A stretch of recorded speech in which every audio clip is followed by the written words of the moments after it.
Welcome back to the Core Cars News Tech Lab. Today we're going to be taking a look at the Roku Pro Remote versus the Roku Standard Voice Remote. Both of these are Roku's voice remotes that allow you to do things like give voice commands to open apps, make changes to settings, change the volume, and the like. But there's a whole lot more happening between these two remotes. Is the extra money to upgrade to the Pro Remote worth it or not? We'll break it all down here in a quick second and let you know what I think of it here and compare it to the standard Roku remote. First though, I'll put a link to both of these remotes on Amazon so you can see current pricing and details there in the first pinned comment and in the show notes. Also, these were not review units. I bought these remotes with my own money to review for you. I've used both for a long time and I wanted to give you a full review of both.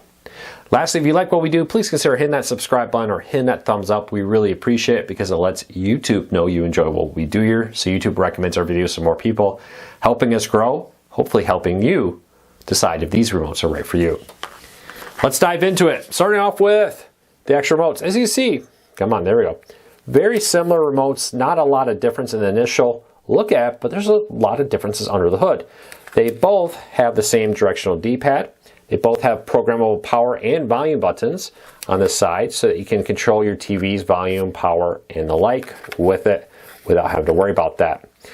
The play, pause buttons, the voice command buttons are all very similar. But down here you get to a little difference. You do have pre-programmed buttons that you can't change on both of these remotes. Now this will vary depending on what remote you get. You can see they're different on each remote, though both have Netflix, for example, and both have Apple TV. But you can find, actually these ones are the same. You can find them in different orders on this one. But depending what you buy, even if you buy a Pro Remote or a standard voice remote, you'd be amazed at how many times the buttons are different. Now this is the Pro Remote. A few big differences. You have a guide button here. Now this guide button will launch into the Roku channel guide, giving you access to a bunch of free streaming channels, and on a Roku TV, your antenna if you plug it right into the TV. And then this button right here is a programmable button where you can have it programmed to launch a bunch of different features. Like for example, if you often use one specific app, you can program it to this button. So when you press it, it will launch on your TV. Both remotes are very similar in size with it. Now, the Pro Remote has a few differences. This includes a built-in battery that charges through USB-C, which is kind of right there, kind of hidden on the bottom. The standard one goes through two double A's. You just place them in there for the double A's. Also, the voice remote has a Find My Remote feature where you can, through the app or through your Roku Ultra and other devices, press a button and it will chirp to let you know where it is, which is kind of cool if you have kids that lose it a lot. Also, the Pro Remote has this little option right here. Now, this is a way to turn on and off voice, hands-free voice controls. So now you see it's in the green on the up position, and I can say, hey Roku, what's the weather? Or, actually that's a bad example. Hey Roku, open YouTube TV. And it will open YouTube TV. So right there, I'm going to back out here because we don't need to open YouTube TV. There we go, backing out of that. So with that, that's a big thing. On the standard remote, I have to press the button.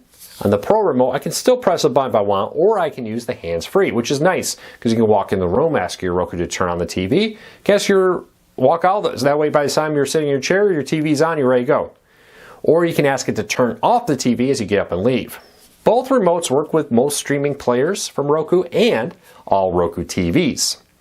There is a slight price difference, but overall the features are pretty similar. And I would say if you can, get the Pro Remote. The rechargeable battery is really nice. This one's also backlit. When you pick it up and move it, the buttons on it light up, which is nice. I have it in my bedroom TV for that reason, so that I can easily see it, find it, and use it. It's motion sensitive, so when you pick it up and move it around, the light turns on. When it sits there for a moment, it turns the light off. Overall, very happy. 2 thumbs up. Both are great options, but if you have the money, upgrading to the Pro Remote is really cool. Some people I know don't like the rechargeable battery. They just want to swap out the batteries, and maybe the standard voice remote is right for you because of that. Well, with that said, I'll put a link to it in the show notes and in the first pinned comment to both of these. If you like what we do here, please consider hitting that subscribe button, hitting that thumbs up. Let YouTube know you enjoy what we do here. Until next time, take care, be safe. I'll talk to you all again real soon.